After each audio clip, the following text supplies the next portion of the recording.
Let's continue our tour of this weekend's 2024 Republican campaign happenings. Ron DeSantis suffered another woke coma when asked at the Roast and Ride event at which Mike Pence also spoke. We'll talk about Mike Pence's speech tomorrow. I think we're just not going to have time today. This was in Des Moines, Iowa.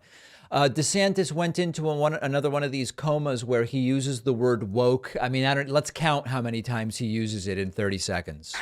As president, I recognize that the woke mind virus represents a war on the truth, so we will wage a war on the woke. We will fight the woke in education. We will fight the woke in the corporations. We will fight the woke in the halls of Congress.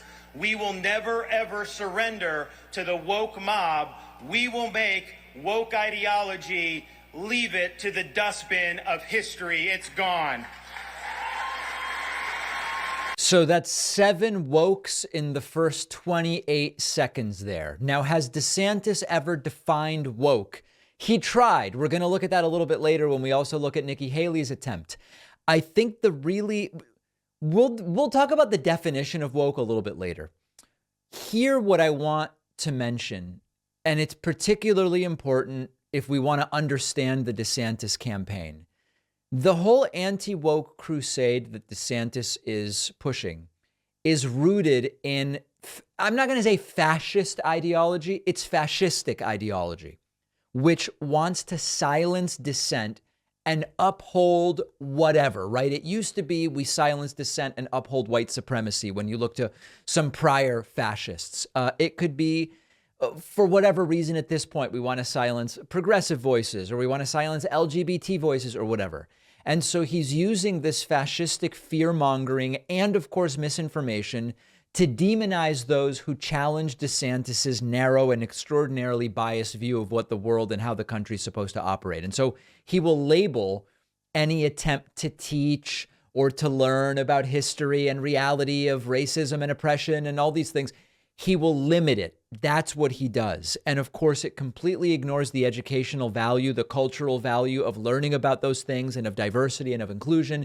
He ignores the harm that these policies have and the suppressive and oppressive impact on speech that they push forward. And so the DeSantis anti-woke obsession is not only fascistic in its origins, I believe it's also bad strategy, because it doesn't reflect the views or interests of, even if you don't want to say of most Americans, of roughly half of Americans. According to recent polls, a majority of Americans support teaching about racism, support teaching slavery in schools, oppose banning books that deal with those issues. A majority of Americans, more than ever before, support LGBT rights and immigration reform and voting rights. All of that stuff is actually as popular or more popular than any other positions on those issues. And so DeSantis ends up alienating himself from mainstream public opinion and catering to a fringe base that's driven by fear and resentment and scapegoating and bigotry. We know all this. The question is, will obsessing about this stuff allow DeSantis to appear to be a leader rather than just a demagogue?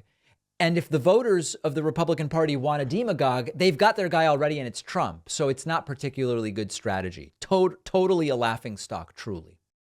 If you deal with anxiety or depression, you may have tried meditation, exercise, diet changes, therapy, all of which are important things to try. There is also a new treatment that we've been talking about on the program for years, which for many people has been a game changer, and that is ketamine therapy.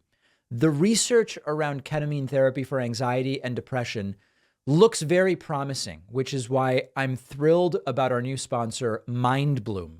MindBloom is the leader in at-home ketamine therapy, having safely helped thousands of people with anxiety and depression. It's delivered to your door. It's done from the comfort of your home. And unlike traditional talk therapy, ketamine works quickly and doesn't have the unpleasant side effects of traditional antidepressants. In a study of over 1,200 MindBloom clients, 89% reported improvements in their anxiety and depression after just 2 sessions. Read about the evidence for ketamine therapy. We've talked about it on the show. It's pretty remarkable stuff. MindBloom is offering my audience $100 off your first 6-session program. Go to mindbloom.com/Pacman. Use the code Pacman. The link is in the description.